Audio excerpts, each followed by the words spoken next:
If we look at the provision of the Constitution, we will find that this resolution is in pursuance of the provision in Article 312. According to Subarticle 2 of the same article, we have now the Indian Administrative Service and the Indian Police Service, which, according to the subarticle, are deemed to have been created by Parliament. Earlier also, we decided to create some other All India services. The reasons for the creation of these services have been given by the Honorable Minister, and I entirely agree to them. One other aspect of this question I want to place before this House, and that is that the scale of pay and the prospects in the All India services will be better than those in the state services, that there will be a wider field of selection, and that the conditions of service and the scale of pay will attract better persons. We know that quite a large number of our young men, doctors, engineers, etc., are still outside the country.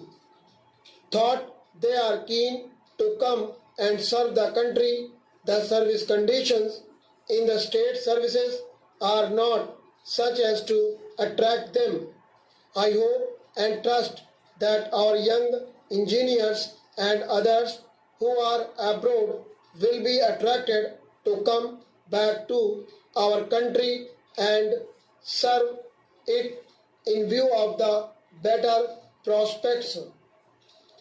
I think that the object of creating an All India service is to supplement and not to supplant the state services. I mean to say that there will still be the state education service, although we are going to have an All India education service also. I know how the states are dealing with it. I know about the state of Uttar Pradesh. As far as education is concerned, we have got a state education service and also a subordinate education service.